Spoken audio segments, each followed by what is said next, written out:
आज हम लोग ओम योग ध्यान के बारे में कुछ समझेंगे और थोड़ा सा ध्यान भी करेंगे।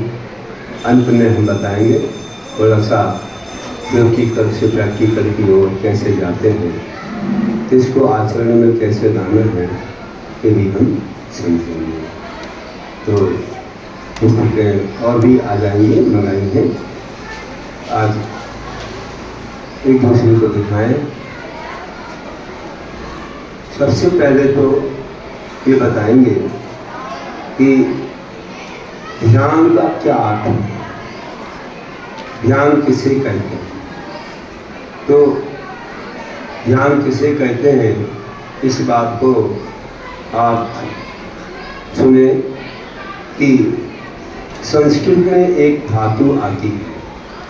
धातु मतलब मेटल नहीं है कोई, धातु मतलब एक जिससे शब्द बनते हैं। तो वह धातु है धीर चिंतायाम। क्या बोलते हैं? धीर चिंता।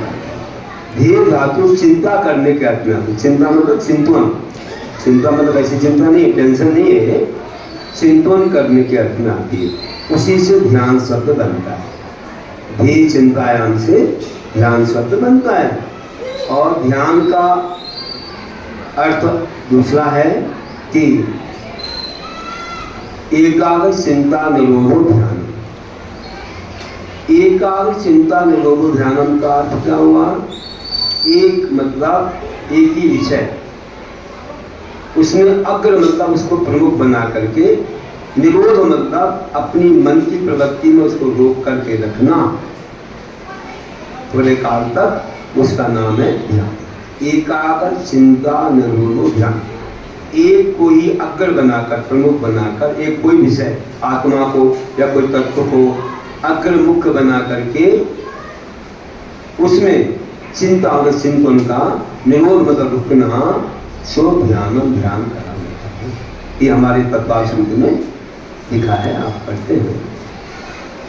और अगर वह अंतर्मुहूर्त तक होता है, अंतर्मुहूर्त तक अगर होता है तो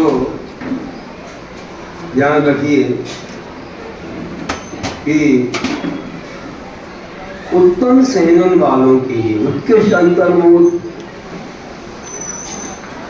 एक मुहूर्त दो, आप जानते हो 2 घटिका का एक मुहूर्त होता है। 24 मिनट की एक घड़ी होती है और 2 घड़ी में एक मुहूर्त होता है 48 मिनट का। उसमें से एक समय कम कर दो तो अंतर मुहूर्त हो गया, एक मुहूर्त के अंदर हो गया। एक समय भी अंतर मुहूर्त है और पूरे 48 मिनट में एक समय कम कर दो, वो भी अंतर मुहूर्त है। तो बीच के अनेक भेद है। उत्कृष्ट अंतर मुहूर्त तक एक ही विषय में, उत्कृष्ट अंतर मुहूर्त एक ही विषय में मन का रुकना, ये सामान्य व्यक्ति के लिए बस की बात, चाहे वो पाप का क्षेत्र हो और चाहे वह धर्म का क्षेत्र। एक अंतर मुहूर्त तक, उत्कृष्ट अंतर मुहूर्त तक अगर एक विषय में चित्त का रुकना होगा तो वह किसके होगा? उत्तम सहनन वालों के होगा। वज्र सब नाराज सहनन। आगे समझे, इसलिए वहां लगा है उत्तम सहन से एकाग्र चिंता निरोधो ध्यान मानकर मुहूर्ता, ये दिखा है तत्वाश्रुति। तो अगर अंतर्मुख उत्कृष्ट अंतर्मुहूर्त एक विषय में रुक जाए और अगर वह आत्मा के विषय में लग जाए तो मुनिराज बन के अगर वे करते हैं ऐसा ध्यान तो उन्हें केवल ज्ञान प्राप्त हो जाता है। उन्हें केवल ज्ञान की प्राप्ति है। वो उत्कृष्ट सहनन वालों को। चलिए, ऐसे ही जैसे चौथे काल में उत्तम सहनन होता था तो 8 कर्मों का क्षय करके मोक्ष पा लेते थे केवल ज्ञान पाते। और अगर कोई उत्तम सहनन के साथ पाप का ध्यान करता था, रावण जैसा, तो वह नरक में भी जा सकता, सप्तम पटनी में भी जा सकता। दूर बैठ जाओ, अब कुछ नहीं करो, दूर बैठो, थोड़ा पीछे बैठो, 16 वाले बैठे। तो आप देखिए, एनर्जी है, एनर्जी ऊर्जा, अगर अच्छे क्षेत्र में बहाओगे तो ऊपर की ओर जाएगी, आपको मोक्ष दिलाएगी। अगर वही अपोजिट क्षेत्र में लग जाए तो वह नरक में भी मिलेगी। तो जितनी शक्ति ऊपर जाने की थी उतनी शक्ति नीचे जाने की भी थी। आज पंचम काल में ना उतने ऊपर जाने की शक्ति है और ना नीचे जाने की शक्ति है, दोनों ही नहीं। ना कोई सप्तम पदवी में जा सकता है और ना कोई मोक्ष जा सकता है। यहाँ तक कि 1600 से ऊपर नहीं जा सकते पंचम काल में इसी को।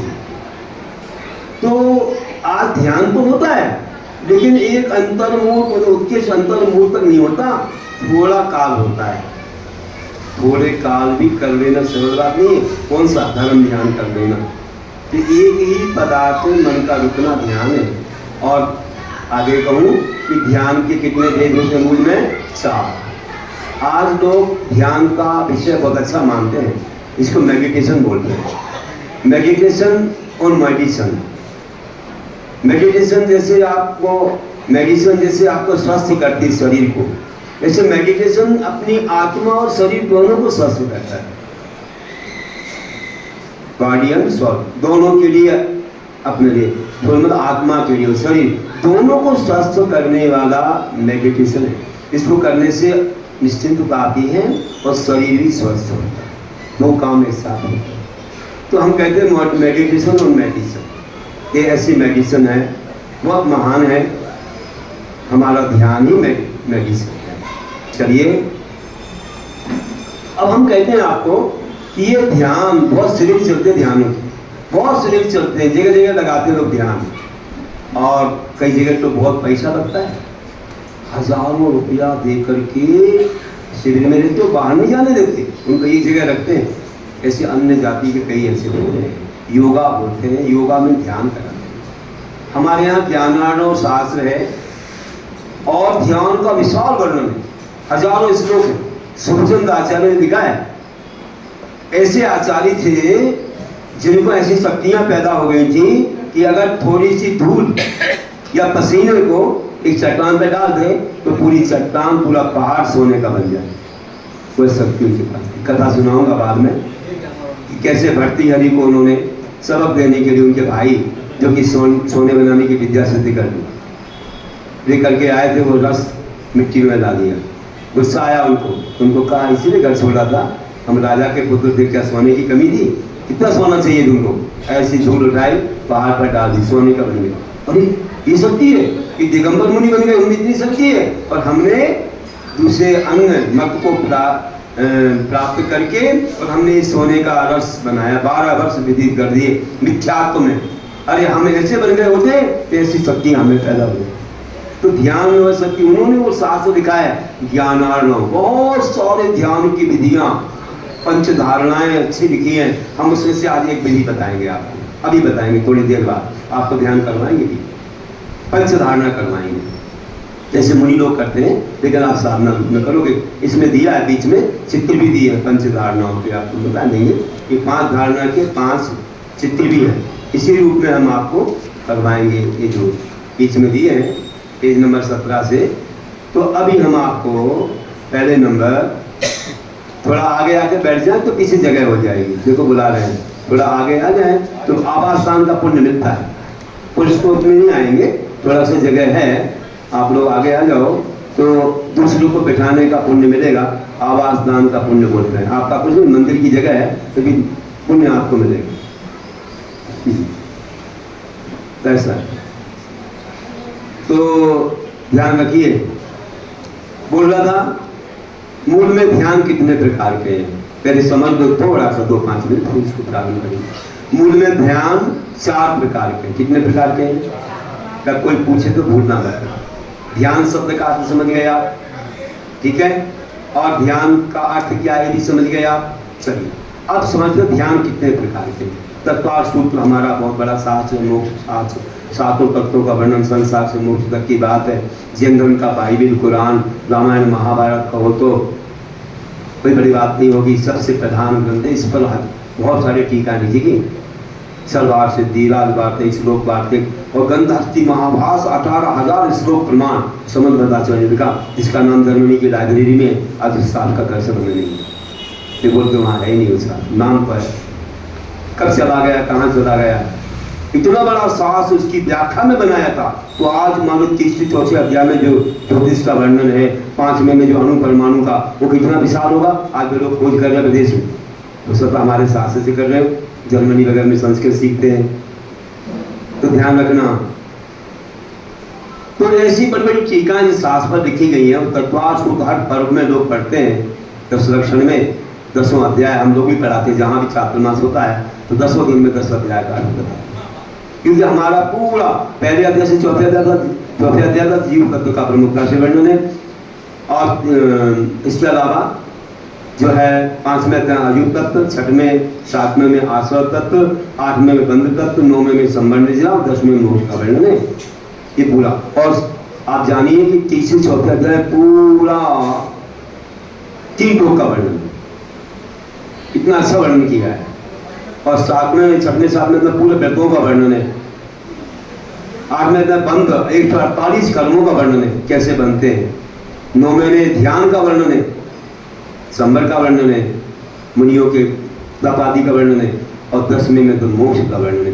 ऐसा महान शास्त्र को विश्व में नहीं मिलेगा। जीवन में एक बार जरूर पढ़ लेना तत्वार्थ, ये तो जीवन अधूरा है तुम्हारा, मनुष्य जीवन पाने से कोई मतलब नहीं। और रत्नगढ़ श्रावकाचार्य पढ़ लेना, और श्रावक धर्म पर सर्च है, 150 श्लोक है, सारा वर्णन पूरी श्रावक धर्म का, जरूर एक बार पढ़ लेना। रत्नकंडक श्रावकाचार्य उस श्रावक के लिए उपयोगी सम्यक दर्शन ज्ञान चारित्र 12 व्रत स्वलेखना सबका वर्णन दिया, 11 प्रतिमा भक्षाभक्ष सबका वर्णन, और तत्वार्थ सूत्र में पूरा मोक्ष तक का वर्णन। चलिए, तो वहां पर बताया है ध्यान के 4 भेद, सुन रहे हो। आर्तरोध धर्म सुखदानी, क्या बोला, आर्तरोध धर्म सुखदानी। आर्त ध्यान, धर्म ध्यान, आर्त ध्यान, लोक ध्यान, धर्म ध्यान और सुख ध्यान। आर्तरोध धर्म सुखदानी, इसमें से 2 ध्यान किसके कारण है, 2 ध्यान किसके कारण है आपको बताऊं। आगे सूत्र दिया है परे मोक्ष हेतु, मतलब बाद के 2 ध्यान मोक्ष के कारण है। कौन से, धर्म ध्यान और शुक्ल ध्यान। इसका मतलब क्या हो गया, विश्व में 2 ही चीजें हैं, संसार और मोक्ष।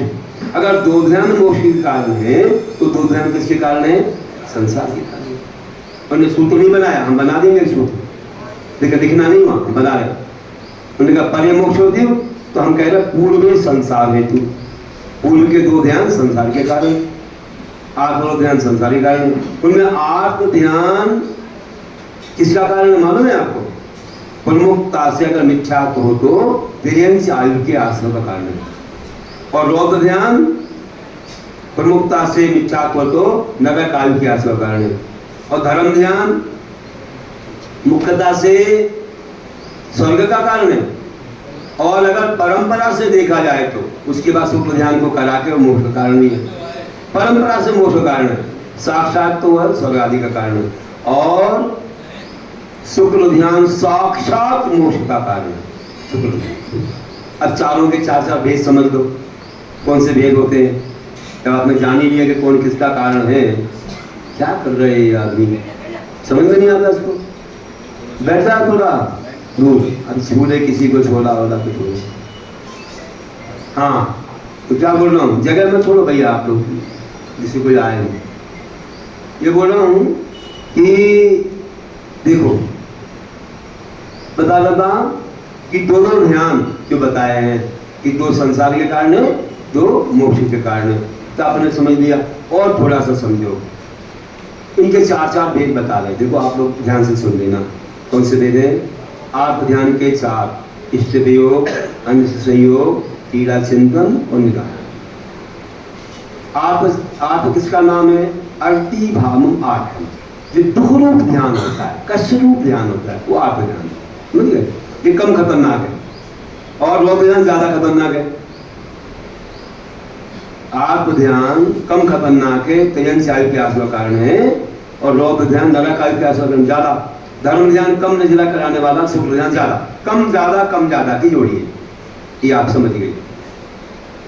और रौद्र ध्यान का लक्षण है रुद्रम भावम रौद्रम, क्रूर आशय का नाम रौद्र ध्यान, वह भयानक होता है। इसके 4 वेद है। हिंसानंद, हिंसा में आनंद मानना, शौर्य, हिंसानंद, मिषानंद, शौर्यानंद और परिकरानंद। इनमें आनंद मनाना पापों में, तो ये हो गया बहुत अशुभ ध्यान है। अगर मिथ्या तो नरक आयु नियम से बन जाती है। धर्म ध्यान के 4 वेद हैं, आज्ञा विचय, अपाय विचय, विपाक विचय और संस्कार। आपको शायद शब्दों में सब वगैरह होगा, लेकिन बहुत सरल है। भगवान की क्या आज्ञा है, उन्होंने क्या उपदेश दिया। अपाय मतलब जो हमारे छोड़ने योग्य, जो दुख के कारण है, मिथ्या, पंच पाप आदि को छोड़ने के बारे में चिंतन करना। और विपाक विचय में कर्म, कौन सा कर्म क्या फल देता है, कैसे भावों से कौन सा कर्म बनता है। विपाक मतलब फल, कर्मों का फल। और संसार में चल, संसार मतलब इन लोग का लोक आकार, शुद्ध ब्रह्म का, आत्मा का, धारणाओं का आदि चिंतन करना, तो संसार में चले। ओके, अब शुक्ल ध्यान जो आज नहीं होते, नाम तो सुन लो कम से कम। विपक्त वितर्क विचार, एकत्र वितर्क विचार, सूक्ष्म क्रिया प्रतिपाती और वितर्क क्रिया निवृत्ति। ये ध्यान 8वें आदि गुण स्थान से होते हैं। आज 7 गुण स्थान से ज्यादा मुनियों को भी नहीं होते। तो पहले शुक्ल ध्यान से मोहिनी कर्म का क्षय होता है, दूसरे शुक्ल ध्यान से तीन घातिया कर्मों का क्षय होता है, ज्ञान अवर्ण दशमणि अंतराय का। फिर केवल ज्ञान हो जाता है, और इसका केवली जब अंत में सूक्ष्म ध्यान करते हैं, सूक्ष्म क्रिया प्रतिपाती, तो वे 14वें गुण स्थान में पहुंचते हैं। 14वें गुण स्थान में अंतिम ध्यान होता है तो मोक्ष हो जाता है। ऐसा ये प्रक्रिया है। अब इतना अपने एक भूमि का रूप समझ लिया। अब हम चलते हैं कि जो ध्यान है वह योग रूप होता है। योग रूप, योग मतलब क्या, मंदचन काय की प्रवृत्ति का नाम योग है। अब तक का रूप पढ़ते हैं। 6ठे अध्याय में क्या बोला, काय वांग मना कर्म योगा। क्या बोला, काय वांग मना कर्म। काय शरीर, वांग वचन और मन, इनकी प्रवृत्ति का नाम योग है। तीनों की जो प्रवृत्ति चलती है ना, इनमें जो आत्मा के प्रति जो हलन चलन होता है वो योग है। चलिए फिर क्या बोला, स आश्रव। क्या बोला में, वही आश्रव है। मनोवचन की प्रवृत्ति, मनोवचन काय की प्रवृत्ति का नाम हुआ आश्रव। अब वो आश्रव 2 प्रकार का होता है। कैसा होता है, सुबह पुण्य सा सुबह पापस। ये भी वही लिखा है, क्रम से सूत्र लाए हुए हैं। शुभ योग पुण्य आश्रव का कारण है, और शुभ योग पाप आश्रव का कारण। शुभ योग क्या है, जैसे आप पूजा, दान, अभिषेक, जाप, स्वाध्याय, यात्रा आदि जो भी शुभ क्रिया करते हो, धार्मिक क्रिया, उसमें पुण्य कर्म आता है। हर समय कर्म तो आ रहे हैं, जैसे जैसे वीडियो में चित्र बन रहा है, कैसे हो रहा है शब्द भी 24 आवर्स अपनी आत्मा में कर्म आते हैं। इसमें तो थोड़ी देर आएंगे जब आप स्विच दबाओगे, चालू करोगे, लेकिन आत्मा में 24 घंटे जीवन भर, चाहे यहाँ हो, चाहे घर में, चाहे दुकान, चाहे मकान, चाहे सो रहे हो, कर्म आते ही रहते हैं। ये स्विच हमेशा चालू रहता है। एक भी समय बाकी नहीं है जब कर्मों का आश्रय ना हो। जितने समय आप धर्म करते हो तो वह पुण्य रूप से बन जाता है, और जितने समय आप धर्म से दूर रहते हो वो पाप रूप से बन जाता है। सुबह पुण्य से सुबह पाप से, शुभ पुण्य योग पुण्य का कारण है, और अशुभ योग पाप आश्रव का कारण। इतना तो समझ में आ गया। चलिए अब हम लोग जो योग कर रहे हैं, ओम योग ध्यान, क्या लिखा है, ओम योग ध्यान। हम ओम का उच्चारण भी हमने किया कि ओंकारम बिंदु संयुक्तम नित्यम ध्यायन्ति योगिनाः कामदम मोक्षदम चेवे ओंकाराय नमः। हम ओंकार को नमन क्यों कर रहे हैं कि ओम जो कि बिंदु से संयुक्त है। आ में वो की मात्रा बिंदु रख दो, हो गया ना। बिंदु से संयुक्त जो ओम है, नित्यम ध्यायन्ति योगिनाः, रोज उसको योगी लोग ध्यान करते हैं, ध्यान में लाते हैं। जो कैसा है, कामदम मोक्षदम चेवे, उसका फल क्या है, जो कामदम, उससे जो पुण्य बंध होता है, जो योग करते हो तो जो आश्रय पुण्य का हुआ, उससे कामदम संसार के सुख मिलते हैं, सरल सामग्रियां आपका अच्छी गति आदि मिलती है। और मोक्षदम चाहिए, उस समय जो निर्जरा होती है कर्मों की, हर समय 4 कार्य होते हैं, आश्रव, बंध, संवर, निर्जरा, हर समय हो रहे 4 कार्य। जैसे अभी कर्म आ रहे हैं, अभी आप धर्म क्षेत्र में बैठे तो पुण्य आ रहा है ना, पुण्य, ये आश्रव हुआ। आकर के वह बैठ गया कुछ काल के लिए, फिर फल देगा आपको। एक अंतर्मुख में भी दे सकता है और कई वर्षों में भी दे सकता है, जैसे भावों से आया हो, जिस रूप हो। तो वह हुआ बंध। और अभी पाप नहीं आ रहा है। जब आप पुण्य कर रहे हो तो धर्म कर रहे हो, पाप नहीं आ रहा है, वो संभव होगा। और निर्जला हो रही है हर समय। क्या हो रही है? अभी आप व्रत नियम संयम पाल रहे हो, कोई ना कोई आपके नियम है, अथवा जो आपका पूरे पहले का कर्म था उसने फल दिया, आपको यहाँ मंदिर में बिठा के रखा, आपको अच्छे भाव दिए, अच्छा क्षेत्र दिया, ये कर्म आया, फल दिया, निकल गया, तो नया बन गया, उसी कई गुना अच्छा और बन गया। तो पहले की निर्जला हो गई तो नया बन गया। तो चार कार्य हर समय होते रहते हैं, आप समझ रहे हैं? तो ये मोक्ष तुम चाहिए, मतलब जो आप यहाँ निर्जला कर रहे हो उससे धीरे धीरे हमारे कर्म कट जाते हैं और हमको एक दिन मोक्ष भी मिलता है। लेकिन मुनि बने बिना नहीं मिलता है। पूरे कर्मों का तो ध्यान से होता है, शुक्र ध्यान से। इतना आप समझ गए? चलिए अब हम चलते हैं कि ओम योग ध्यान हमें करना है। तो ओम में एक बात और समझ लीजिए कि ओम में 500 परमेष्ठी गर्भित थे।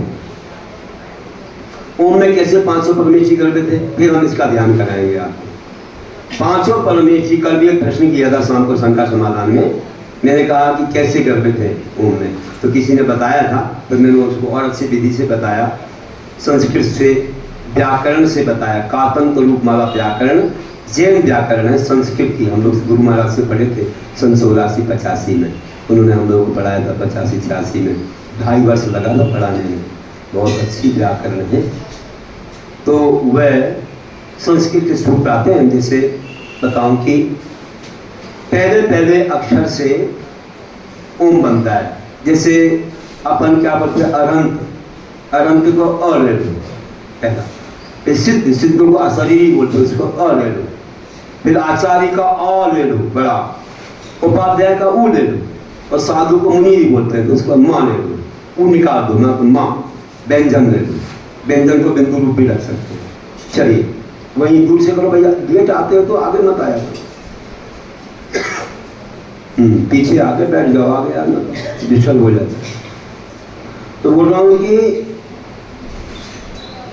अब देखो सबको मिलाना है, अपन सबकी संधि करना है। तो ओ आ उ और म सबको मिलाओ। कैसे मिलाएंगे? सूत्र है इसका, गणित जैसा सूत्र होता है, व्याकरण का सूत्र है। समान सवर्णे दीर्घी भवति परस्य लोभी। समान वर्ण ओ आ या ओ आ आदि की समान संज्ञा है, 4 तरह से होती है। ह्रस्व दीर्घी, दीर्घ ह्रस्व की, ह्रस्व ह्रस्व की, दीर्घ दीर्घ की, 4 तरह से समानता होती है। ये समान वर्ण हो गए ना, ओ आ समान है ना, तो एक का दीर्घ हो जाता है। सूत्र में क्या बोला? समान सवर्णे दीर्घ व्यक्ति परस्य लोभम। एक का दीर्घ कर दो, पहले वाले का बड़ा आ कर दो, बड़ा, और 2 का लोप कर दो, ओ और आ का लोप, चले गए, बस व्याकरण का सूत्र लग गया। आ हो गया ना, अब ऊ आ गया सामने, अब क्या करेंगे? ऊ वर्णे ओ सूत्र लगता है। अवर्ण के सामने ऊ वर्ण आ जाए तो अवर्ण का ओ हो जाता परस्य लोपम, और ऊ का लोप क्या हो गया? ओ। अब क्या रहा सामने? म, मिलाओ उसके साथ, ओम हो गया ना। और विराम मेरा सूत्र आता है, उससे माँ की जगह आप बिंदु रख सकते हो, अनुस्वार, क्या बन गया? ओम। इस ओम में 500 परमेष्ठी गर्भित हुए, ऐसा होता है ओम। उसी को आप ऐसा जे जैसे बना के, उसका ऐसे ना जैसा बना के ऊपर डंडा खींच के चंद्र बिंदु रखते हो, वो हमारा शास्त्रीय ओम होता है। इसमें आपको मिल जाएगा, ये ऊपर ही दिया है, ये यहाँ शास्त्रीय ओम, ऐसा है ना। अब ये ओम योग ध्यान हम कर रहे हैं। तो ओम में 500 परमेष्ठी गर्भित हैं, समझ में आ गया?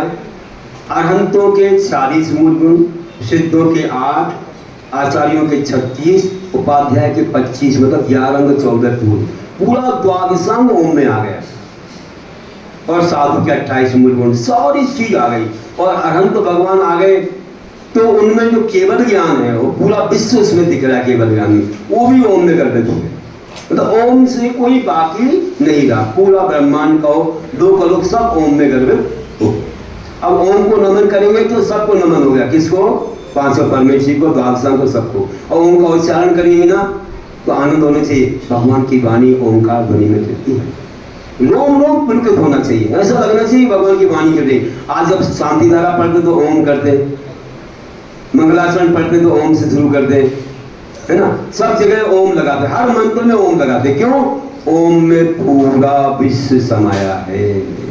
अब उसी का ध्यान करना, उसमें ह्रीम भी समाया, अहम भी, सब कुछ समाया, सब वाणी में सब आया, भगवान की वाणी में जो जो आया है वो सब द्वादशांग का है, वो ओम में समाया है। अब इसका ध्यान हमें करना है, ओम योग ध्यान कैसे करेंगे, अभी हम आपको बैठाएंगे, थोड़ी देर बाद अंत करने लग जाएंगे। आपको कैसे किस आसन में सीधा बैठ जाना है, कैसे हाथ रखना है और कैसे ओम को प्राणायाम पूर्वक करना है, अंदर श्वास लेके कैसे रख के बाहर छोड़ना, अभी बताऊंगा, लेकिन पहले थोड़ा समझाऊंगा, इसके पहले नहीं तो मन नहीं लगेगा। अब इसमें से आप निकालिए, देखिए शुरू करेंगे अभी थोड़ा सा समझाना।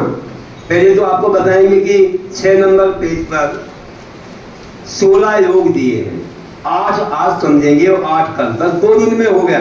अभी चौक में तो हमने 8 दिन लगाए थे समझाने में, चंदन नगर में 8 दिन का शिविर था, लेकिन हम इसके साथ सम्यक ध्यान शतक भी समझाई थी, वो भी ध्यान के ऊपर है 113 पद में, लेकिन हम आपको नहीं समझा रहे, बहुत कम समय 60 फार्म में, आज और कल में पूरा कल को समझना है। 8 योग आज समझेंगे और 8 कल समझेंगे, ठीक है ना, और पंच धारणा भी समझेंगे। इसमें चित्र भी दिए हैं 50 नंबर पेज पर, जो आपको किस मुद्रा में करना चाहिए। 50 नंबर पेज निकालो, देख रहे हैं 50 नंबर पेज, इसमें मुद्राएं दी हुई है, देख रहे हैं आप कैसे 16 योग किए जाते हैं, आया समझ में। हाँ, अब अपन को थोड़ा समझना है तो कैसे समझे, एक एक योग का समझेंगे। उसके पूर्व की पेज नंबर 5 निकालिए, 5 नंबर पर ज्ञान के 8 कर्तव्य क्या है। अगर इनको जितने उत्कृष्टता से किया जाए, अगर मुनिराज करेंगे तो उनका बहुत उत्कृष्ट होगा, कोई श्रावक करेगा प्रतिमाधारी उसका थोड़ा मीडियम होगा, और जो श्रावक नहीं होगा उसका जघन्य होगा, जिस रूप में उनके नियम संयम होंगे। तो क्या दिया यहाँ पर देखो, यम, नियम, आसन, प्राणायाम, धारणा, प्रत्याहार, ध्यान और समाधि, ये हमारे ज्ञानार्णों में दिए हुए हैं। अन्य संप्रदाय में भी वो लोग मानते हैं, वो अलग रूप से मानते हैं, थोड़ा बहुत अंतर है, ज्यादा नहीं है। तो पहला नंबर क्या है कर्तव्य, यम। देखिए ध्यान के लिए सबसे उत्तम यम, अहिंसा भी व्रतों का जीवन पर्यंत धारण करना यम है। ये हमेशा को होते हैं, कुछ दिनों को नहीं होते। और नियम, नियम क्या है, अहिंसा भी मतलब अहिंसा, सत्य, शौर्य, ब्रह्मचर्य परिग्रह होते हैं, श्रावक लोग अनुरूप से पालन करते हैं, और बाकी लोग आप लोग साधना कर ही रहे हो, नहीं भी लिए तो भी आप तो अहिंसा आदि पालते कि नहीं पालते, इन चीज़ को बुरा मानते कि नहीं मानते, कि भैया हिंसा करना बुरा है, झूठ बोलना बुरा है, चोरी करना बुरा है, अब्रह्म बुरा है, परिग्रह इकट्ठा करना भी ठीक नहीं है, सब जानते हैं, इनसे डरते भी हैं, भले ना नियम भी आओ लेकिन डरते हैं। तो आपको थोड़ा थोड़ा ध्यान तो हो जाएगा, तो जो डरेगा ही नहीं उसको नहीं होगा, पहले बता दिया मैंने। जब तक पापों से नहीं करेंगे तब तक कोई ध्यान शुरू, तो आपको ध्यान होता रहेगा, आप लोग ध्यान, तो थोड़ा पापों से डरना चाहिए। नियम, देव देव पूजा, देवादि की पूजा, देव शास्त्र गुरु बोलते हैं ना विकलांग, उनका नियत कालिक, तो षट कर्म और नियत कालिक भोगो भोग परिमाण का नियम करना, ये नियम है। इतने काल के लिए मेरा इसका त्याग है। जैसे 1 घंटे ध्यान कर रहे हो, 1 घंटे के लिए सब पापों का त्याग है ना, और जो भी और भी क्रिया है सब पर आप विराम करेंगे, फिर बैठेंगे। नहीं तो क्रियात्मक ध्यान तो हो जाएगा, पूजा करते समय, स्वाध्याय करते समय धर्म ध्यान तो हो जाएगा, लेकिन आप निष्क्रियात्मक ध्यान करना चाहते हो अप्रवृत्ति पूर्वक, मतलब आसन में, तो वह इन सबको विराम देके होगा। थोड़ी देर के लिए आपको सब छोड़ना पड़ेगा, संसार को भूलना पड़ेगा। आसन, आसन क्या है, आसन समझो जैसे पद्मासन, अर्ध पद्मासन, खड्गासन आदि, पद्मासन, अर्ध पद्मासन, खड्गासन आदि को आसन कहते हैं। अपनी रीढ़ को सीधा करके दृष्टि नासाग्र की ओर, नासा की सीध में सामने दृष्टि रखना, तो ये कौन सा है, आसन हो गया। अब प्राणायाम, प्राणायाम में क्या होता है, श्वास को अंदर लेना पूरक, पेट में आई श्वास, थोड़ा रोका कुंभक, और बाहर निकालेंगे तो रेचक होगा। अब ये करवाएंगे हम आपको ओंकार के, इसमें ध्यान। और धारणा, चित्त को नाभि मंडल, हृदय, ओष्ठ, नासिका, ललाट और सिर आदि में अथवा पंच धारणा जो हमने बीच में चित्र बताए थे ना, उनमें कि पृथ्वी धारणा, अग्नि धारणा, वायु धारणा, जल धारणा, तत्व धारणा, उनमें स्थिर करना, एकाग्र करना, एकाग्र में लीन होकर के निराकुलता रूप अवस्था को प्राप्त करना धारणा कहलाती है। धारणा जैसी बनाओगे, जिसको हम आज कैसे में क्या बोलते हैं कि एक मेंटलिटी बोलते हैं, अथवा एक अपन लोग ऐसी मानसिकता बना लेते हैं कि बस हम इस रूप में हो गए, ठंडे में गर्म की, गर्म में ठंडे की धारणा बना लेते हैं। तो ऐसी बनाने से हम वर्तमान में अच्छी चीज का अनुभव करते हैं और वो बाधाएं हमसे दूर हो जाती हैं। तो इस प्रकार से ये मनोवैज्ञानिकता है। प्रत्याहार, प्रत्याहार क्या है? भोग विषयों से जो भी चित्त का निरोध हो जाने पर इंद्रियों को अपने वश में करके जो स्वाधीन अवस्था की प्राप्ति होती है वह प्रत्याहार कहलाती है। भोग विषयों से अपने मन को हटाओ, चित्त को हटा करके और अपने वश में करो। वश में मतलब अब इंद्रिय विषयों में मन को नहीं ले जाएंगे इतनी देर के लिए, चाहे जितनी देर को आप ध्यान कर लो, 10 दिन या 2-4 दिन के लिए भी कई लोग कुछ भी बगल में बैठते हैं या कहीं साधु संग में जाते हैं तो सब छोड़ देते हैं। अथवा आप 1 दिन के लिए मंदिर में बैठे हैं, उपवास वगैरह किया, 1 घंटे को सामायिक कर रहे हो या 15-20 मिनट के लिए ध्यान कर रहे हो, तो इसमें सब चीज़ों को भूल करके, सबका त्याग करके, यहाँ तो मोबाइल से भी बात नहीं करनी, नहीं तो फिर आपका त्याग कहाँ कहलाए?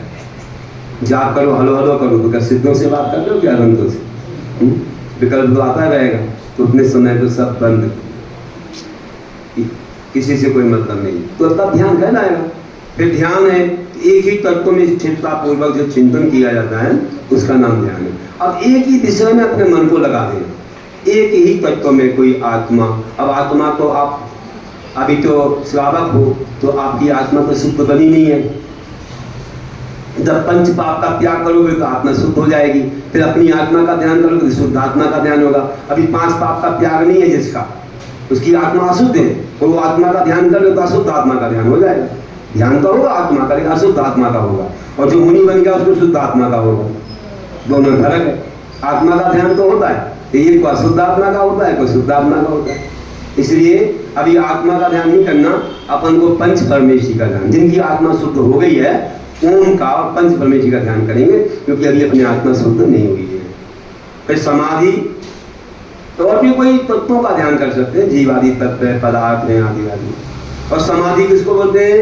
निर्विकल्प समाधि। समाधि में सब देखना नहीं है यार, समाधि का दूसरा अर्थ होता है निर्विकल्प समाधि, कि जहाँ ध्यान, ध्याता, ध्येय इन विकल्पों से रहे, आत्मतल्लीनता रूप शून्य के समान अर्थ प्रतिभास रूप अवस्था आती है।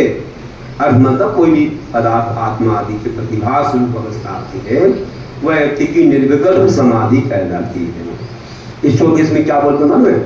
यथा यथा समायाति संवित्तौ तत्त्वमुत्तमं तथा तथा न रोचन्ते विषया स्वभावति, कि जैसे जैसे अपना आत्म तत्व अपने अनुभव में आता है उसमें रुचि बढ़ती है, जैसे जैसे स्वभाव रूप प्राप्ति जैसे हमको अच्छे यथा यथा समायाति संवित्तौ तत्त्वमुत्तमं तथा तथा न रोचन्ते विषया स्वभावति, स्वभाव प्राप्त विषय भी अच्छे नहीं लगते हैं। कोई चीज में रुचि आती है आपको तो अब दूसरी चीज आपको अच्छी नहीं लगती। किसी को कोई पदार्थ अच्छा लगता है खाने में पीने में, दूसरा अच्छा नहीं लगता है। तो एक तरफ जब मन हो गया तो दूसरा अपने आप को हो जाता है। तो इस प्रकार से बताया है। तो हम लोग ये ध्यान कर रहे हैं। हमारे द्रव्य संग्रह में बताया कि अगर ध्यान करना चाहे तो क्या करना चाहिए? मां मुझे मां रज्जे मां दुष्टे इक्ति नित्यर्थेषु तेरे मिच्छे जय चित्तम विचित्र ध्यान प्रसिद्धि। हे आत्मा, अगर तू विचित्र ध्यान की प्रसिद्धि चाहती है तो विचित्र ध्यान प्रसिद्धि है। मां मुझे मां रज्जे मां दुष्टे इक्ति नित्यर्थेषु, अर्थेषु तो पदार्थेषु, इष्ट अनिष्ट पदार्थ, अच्छे बुरे पदार्थों में तुम मोह मत कर, राग मत कर और द्वेष भी मत कर। मां मुझे मां रज्जे मां दुष्टे, उन्होंने बोला ऐसा करोगे तो विचित्र ध्यान प्रसिद्ध हो जाएगा, आपको अच्छी सिद्धि हो जाएगी, और राग द्वेष मोह करते रहे तो नहीं होगी। इसलिए पहले बोल दिया कि ध्यान करते समय आपको ये सब प्रत्याहार आदि करना कि विषयों को भूल जाना है थोड़ी देर के लिए, सबसे संपर्क तोड़ देना। हर कार्य को द्रव्य क्षेत्र काल भाव की आवश्यकता पड़ती है, तो हमें जानना चाहिए। और द्रव्य क्षेत्र काल भाव क्या है? जैसे आप भोजन बनाते हो या दुकान खोलते हो, दुकान को द्रव्य चाहिए भैया, पैसा, और क्या चाहिए? सामान चाहिए। दुकान में सामान नहीं हो तो कैसे दुकान है? क्षेत्र चाहिए जहाँ पर ग्राहकी हो सके, ग्राहक आते हो। अब तुमका घर में दुकान खोल रहे हो, कहीं पुलिया में छोटी मोटी तो कोई जाए नहीं, तो उसको क्षेत्र भी चाहिए। काल, सही समय से दुकान को रात के 12 बजे खोलो तो कौन आए? सही समय से खोलो तो आएंगे। फिर भाव चाहिए, आप बैठोगे भाव अच्छा बनाओगे कि कोई ग्राहक आता तो आओ भैया बताओ क्या चाहिए भैया, बहुत सारे माल दिखाओ, हाँ भी दिखाएंगे। और नहीं खरीदा तो डांट देंगे, तुमने परेशान कर दिया। नहीं, कोई बात नहीं भैया, अगली बार देख लेना, और आपके मन काम ले आएंगे, अगली बार देख लेना। तो उसको ये लगेगा नहीं भैया एक बार तो जरूर खरीदना है, उसको परेशान किया तो तुमने डांट दिया, दोबारा ढूंढेगा ही नहीं। अच्छे भावों से उसको आप व्यवहार करो, अच्छे से उसको भेजो, तो व्यक्ति सोचता है कि हाँ इनसे हमें जुड़े रहना है ना। अब ये चीज नहीं जानोगे तो दुकान चलेगी क्या? हम महिलाओं की बात करते हैं, उन्हें द्रव्य चाहिए, भोजन बनाना तो क्या चाहिए? तुमको नोट कमाना, उनको भोजन बनाना, तो द्रव्य चाहिए। अब आप उनको किराना ला के नहीं दोगे तो द्रव्य बन जाएगा भोजन, तो द्रव्य चाहिए। क्षेत्र चाहिए, चौका क्षेत्र, अच्छे प्रकाश आता हो, हवा आती हो, जीव जंतु से रहित हो, तो वह क्या है? रसोई घर है, तो क्षेत्र हो गए। फिर काल, काल क्या? रात में थोड़ी भोजन बनाएंगे, सूर्योदय के 72 मिनट बाद भोजन करते हैं, शाम को 72 मिनट पहले, अस्त के पहले भोजन समाप्त। 3 घटिका पहले करना, 3 घंटे बाद इसका तोड़ना नहीं तो फिर शास्त्र से दोष आता। तो दिन में भोजन बनाते हैं, थोड़ा बहुत बनाना तो प्रारंभ सुबह कर दिया, लेकिन खाते नहीं है 72 मिनट बाद ही। एक काल हो गया। फिर भाव कैसा?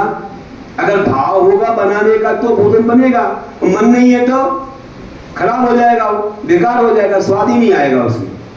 इसलिए जैसा जिसका अच्छा मन रहता है तो भोजन भी अच्छा बनता है, स्वाद भी अच्छा है, नहीं तो बिगड़ जाता है। तो भाव भी होना चाहिए, और परोसने का भाव भी होना चाहिए, और खाने का भाव भी होना चाहिए। उसके बिना कैसे भोजन खाओ कोई चीज, उसका प्रभाव क्या पड़ेगा, उसको क्या मिलेगा? हर जगह ऐसे ही ध्यान करने के लिए द्रव्य, शरीर, अगर बजबसो नारा सहन होगा तो उसके से ध्यान होगा, मोक्ष भी हो जाएगा मणि बन के, और नहीं होगा उतना तो कम ध्यान होगा। द्रव्य और आसन में बैठना, मुद्रा अच्छी बनाना, ये सब द्रव्य में आते हैं, है ना। आहार भी अच्छा करना तो भाव अच्छे आएंगे, नहीं तो जैसा खाए अन्न वैसा होवे मन, जैसा पीवे पानी वैसे। अगर अवश्य खा के करोगे तो ध्यान अच्छा नहीं होगा। आमिष वगैरह, मांस वगैरह, मांस अंडा मछली सब का त्याग, तामसिक भोजनों का त्याग, सात्विक भोजन करोगे तो निष्प्रमाद ध्यान होगा और मन अच्छा प्रसन्न रहेगा, कोई प्रमाद भी नहीं आएगा।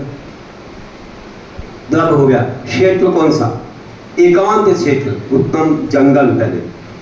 दूसरा नंबर खाली घर, कोई भी खाली धर्मशाला और या गुफा आदि। और तीसरे नंबर मंदिर। पहले नंबर मंदिर नहीं है, जो मंदिर में पूजा अभिषेक और बहुत सारे कार्यक्रम चलते रहते हैं, तो तीसरे नंबर रखा है।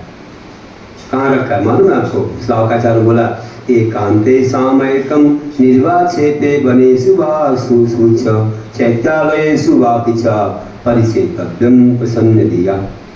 सामयिक मतलब ध्यान। कहाँ करना चाहिए? एकांते। एकांत कहाँ है?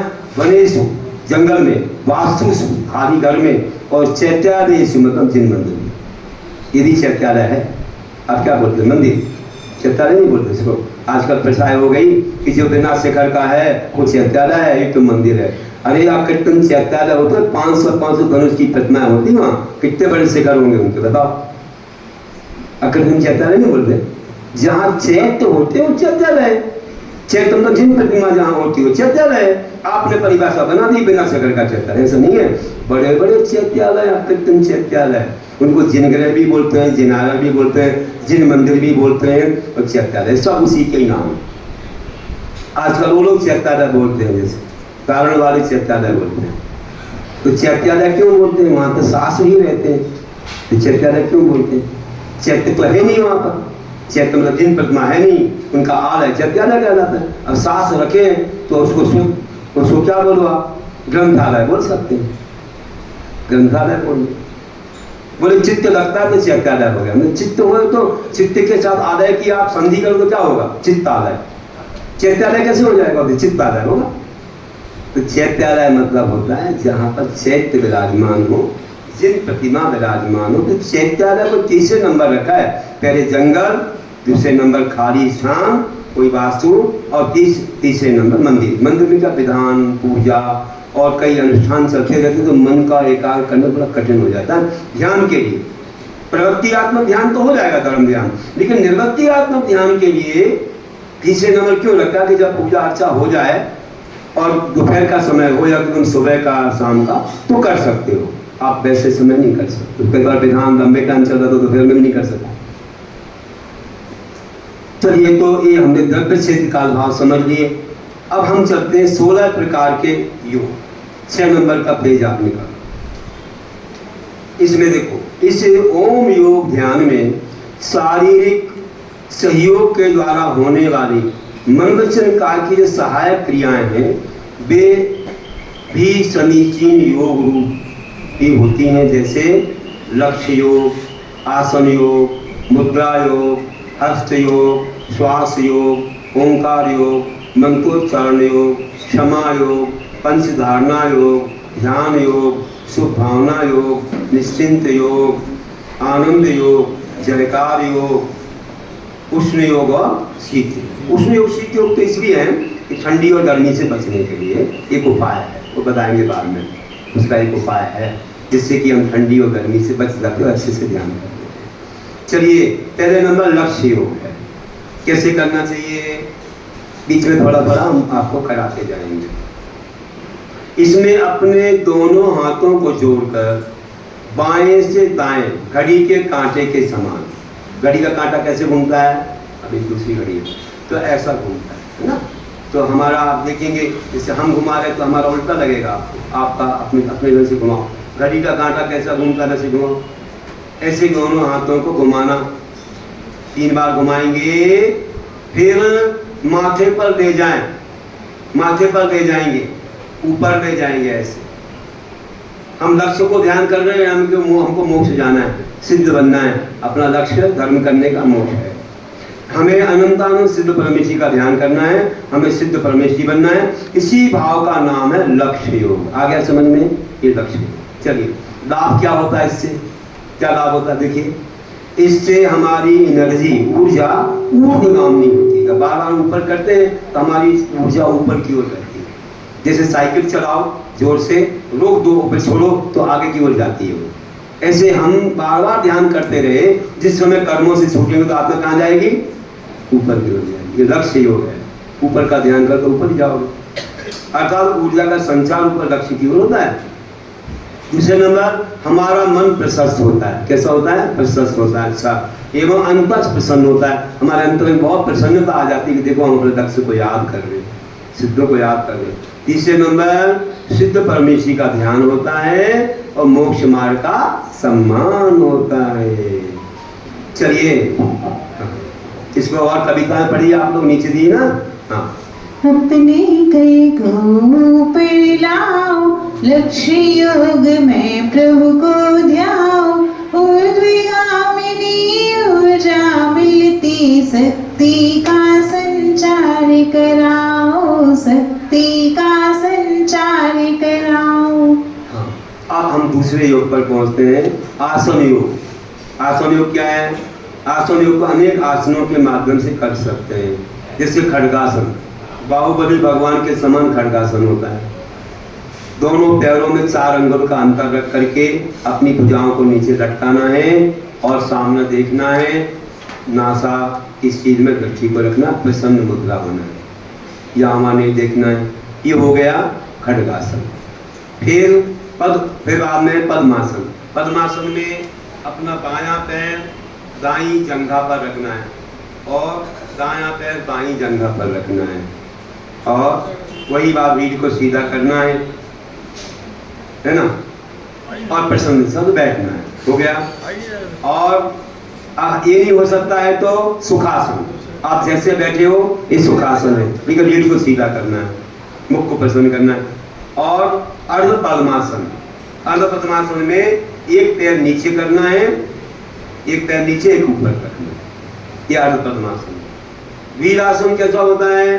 ये जो पद्मासन लगाया है ना, इसमें अपने अंगों को पकड़ के और ऊपर ले करना, जितना ऊपर ले जाए बात भी छोटी हो जाएगी। ये वीरासन होता है, बहुत वीरों का आसन, विशेष इसमें शक्ति लगती है। और वज्रासन, वज्रासन कैसा होता है कि जब माता जी आहार से आते ना तो पैर नीचे मोड़ के ऊपर बैठ जाते हैं, अपने पंजों को पीछे कर लेते हैं, वो होता है वज्रासन, वज्र के समान कठोर आसन होता है। तो ऐसे आसनों में बैठ करके अपने रीढ़ को सीधा करके मुख को प्रसन्न करके हमें बैठना है। ये हो गया आसन योग। आया समझ में?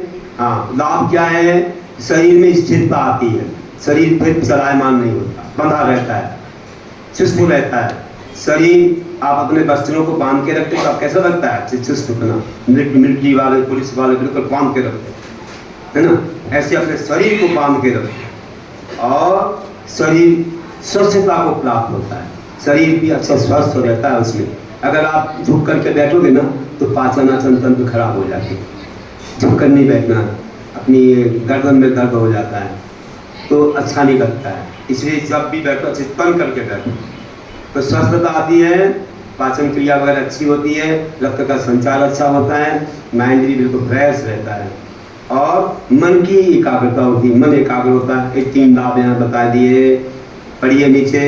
पद्मासन घड़ियासन जैसे सिद्धासन है आसन योग, स्वस्थि कराए स्थिरता लाते ध्यान में करते नित्य सहयोग।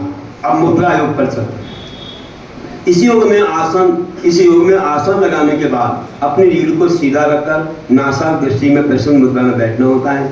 इस योग में सभी तरह की चिंताएं विकल्पों को छोड़कर प्रसन्नता के साथ ज्ञान ध्यान रूप चिंतन करना मुद्रा योग है। अपन बैठ गए आसन में और बैठ करके अपन ने जो अपनी प्रसन्न मुद्रा बना दी, रीढ़ को सीधा किया है और सब विकल्पों से मुक्त किया है और बिल्कुल अच्छे प्रशस्त भावों के साथ आप बैठे हो, इससे आसन विजय होती है।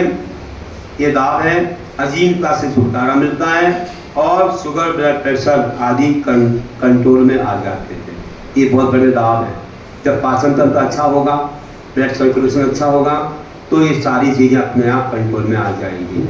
हार्ट की अनेक बीमारियां दूर होती है, हार्ट की भी बीमारियां इससे अच्छी होती है, क्योंकि हार्ट वगैरह जब होता है वो आपको घबराहट से होता है, ब्लड सर्कुलेशन रुकने से भी होता है और कई प्रकार से वजनदार वस्तुओं खाने से भी जो चर्बी बढ़ जाती है उससे भी होता है। इसलिए ऐसे अच्छे आसन में बैठने से सब नसें खुल जाती है, बड़ा लाभ मिलता है, मन की एकाग्रता भी होती है। हाँ पढ़िए। प्रसन्न मुद्रा नासा दृष्टि सीधी रीढ़ मुद्रायो, आसन विजय से ठीक होते हार्ट ब्लड प्रेशर के रोग। चौथे नंबर हस्तयोग। हस्तयोग क्या है? जिसमें अपने बाएं हाथ पर दाएं हाथ रखकर अंगुलियों पर मंत्र की गिनती का ध्यान किया जाता है, उसे हस्तयोग कहते हैं। चलिए अपन ने आसन को लगा रखा है, अब बायां हाथ पहले फिर दायां हाथ, ऐसे ये हमारे भगवान की मुद्रा है, तीर्थंकरों की मुद्रा है, ऐसा रख दिया। अब आप जब भी नमोकार फेरेंगे ना 108 बार या 9 बार तो उंगली को ऐसे चलाएंगे आप, तो ये हस्त योग हो गया। और इससे लाभ क्या होते हैं? इस योग से ऊर्जा का संग्रह होता है। कैसे संग्रह होगा? हम जो हाथ पर हाथ रखें ना तो अपनी ऊर्जा यहाँ से निकलती है, पैरों से हाथों से बाहर की ओर निकलती है, आंखों से भी निकलती है। तो क्या होता है, नासापट्टी रखने से अपनी ऊर्जा ऐसी बाहर नहीं जाती, अपने में ही समाती है और इस हाथ की ऊर्जा इस हाथ में चली जाती है, इस पैर की ऊर्जा यहीं पर रहती है, अपन खुले नहीं रखते, तो ऐसे हाथ चली जाती है। तो ये ऊर्जा का संचय होता है, संग्रह होता है और अपने अंदर ध्यान करने की शक्ति प्राप्त होती है। जब ऊर्जा अपने अंदर ही रहेगी तो ध्यान करने की शक्ति आएगी, हम घंटों घंटों तक ध्यान कर पाएंगे, थकावट नहीं होगी। और पूरे शरीर में आनंद की अनुभूति प्रवाहित होती है। अपने शरीर में जब ऊर्जा बहेगी तो अपने अंदर एक आनंद की अनुभूति प्रवाहित होगी, क्योंकि अपनी आत्मा में ध्यान करते हो। आत्मा का प्रदेश पूरे शरीर में है, तो शरीर में भी आत्मा के प्रदेश आनंद की अनुभूति कराते हैं। और जहाँ भी जुड़ते हो आपका अनुभव होता है ना, तो आत्मा सब जगह है, सब जगह ज्ञान दर्शन गुण भी है, उसी का अनुभव हमको होता है। बाएं हाथ पर दायां रखना हस्त योग है कहलाता, रग रग में है ऊर्जा का वह अद्भुत संग्रह करवाता, अद्भुत संग्रह करवाता। अब श्वास योग है, और हम बस ज़्यादा नहीं पढ़ेंगे, आज 6 तक पढ़ेंगे, बाकी कल देखेंगे। अब थोड़ा ज़्यादा विषय आपको समझा दिया। तो श्वास योग में क्या होता है?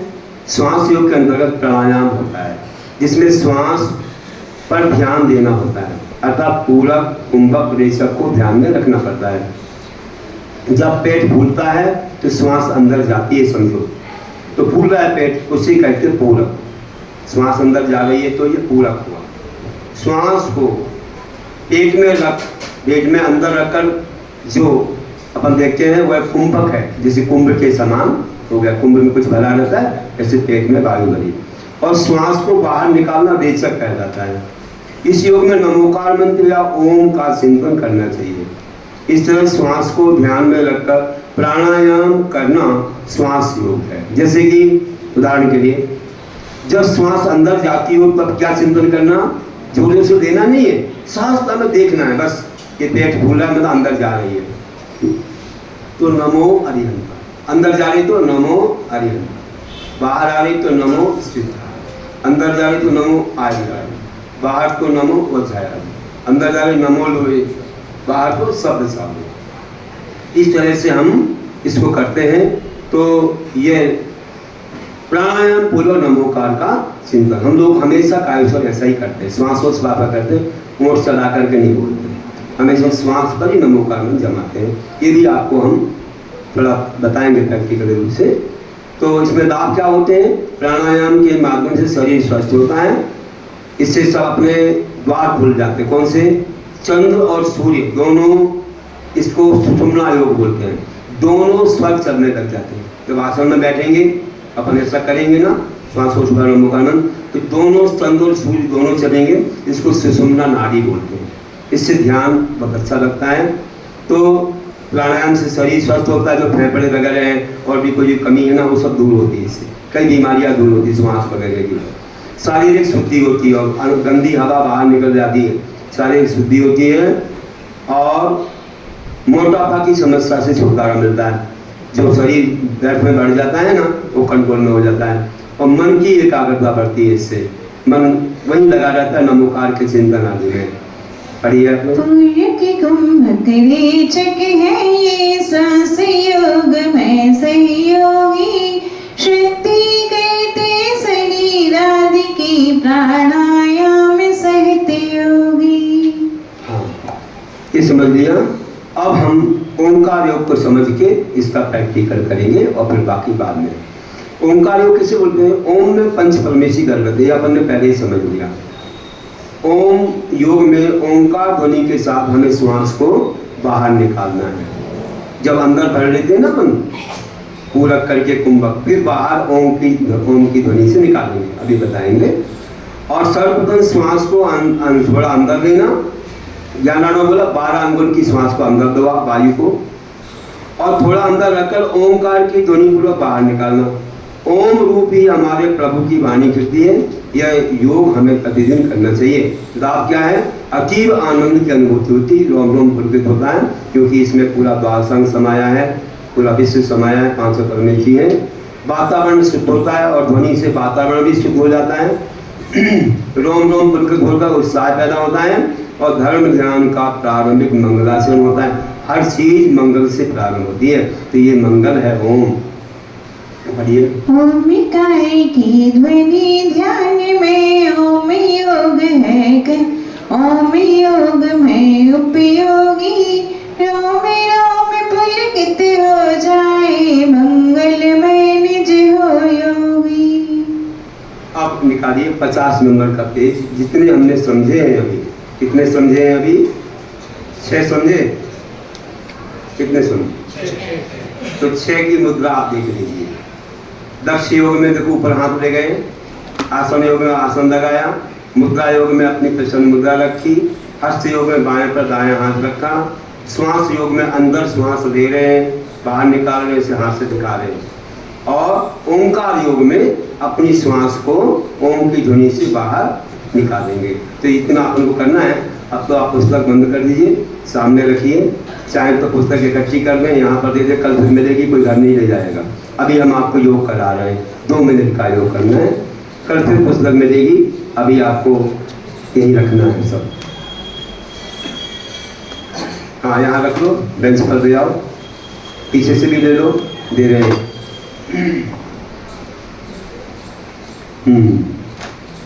अब आप बैठ गए हो ना, बस 2 मिनट का काम। देखो अपन आसन में बैठ गए हैं।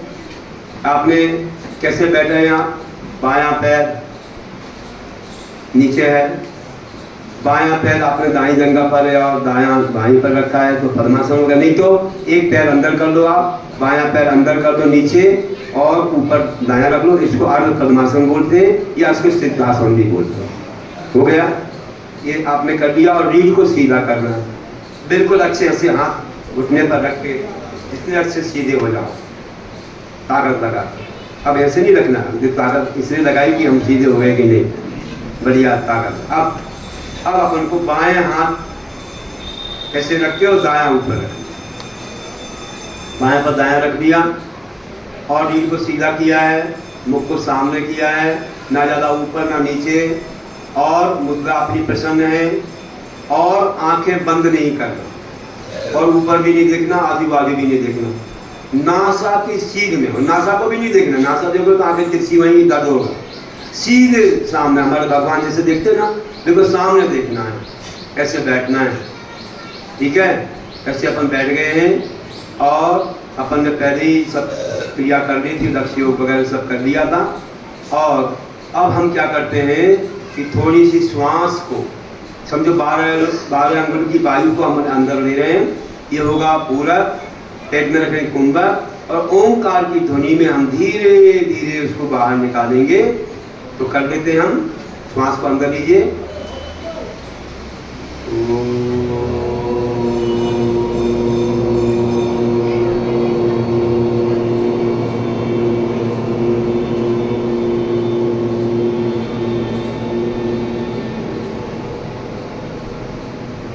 आनंद आया होगा, रोम रोम पुलकित होना चाहिए। भगवान की वाणी चल रही है, 5 परमेश्वरी की ध्वनि है। फिर से एक बार श्वास को अंदर लेंगे,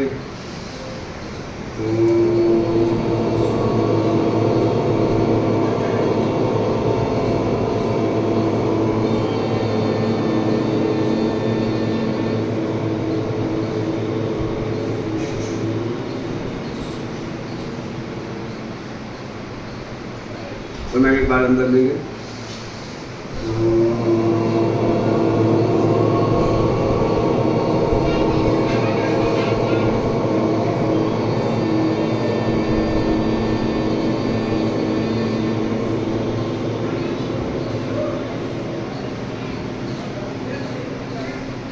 अब 9 बार नमोकार का चिंतन करना है।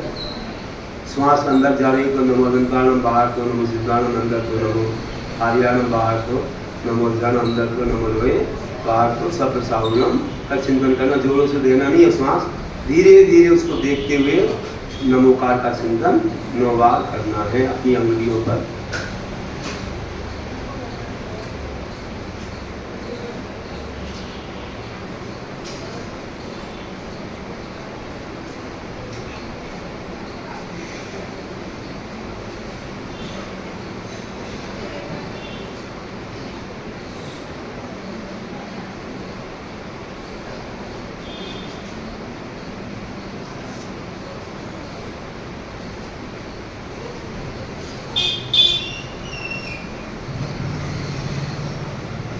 सामने है ना, नीचे तो नहीं देख रहे हैं, अंगुलियों को भी नहीं देखना है। हो गया? हो गया होगा। अब हाथों को जोड़ लेना है, 3 बार हाथ घुमाना, इसको आवर्त बोलते हैं। 3 बार मन से, वचन से, काया से, और 1 बार सिर नवाना है और फिर ऊपर ले जाना है। ये तो हो गया दक्ष योगी। और इसके साथ में फिर बोलिए अनंतानंद सिद्ध परमेश्वरी भगवान की जय। अब नीचे कर लीजिए, हाथ जोड़िए और अपने हाथों को निश्चिंत योग में अपने माथे पर रखिए, अपने आंखों पर रखिए। हम निश्चिंत हो रहे हैं और हमको अच्छा लगा ना, आनंद आया, तो आनंद योग में तालियां।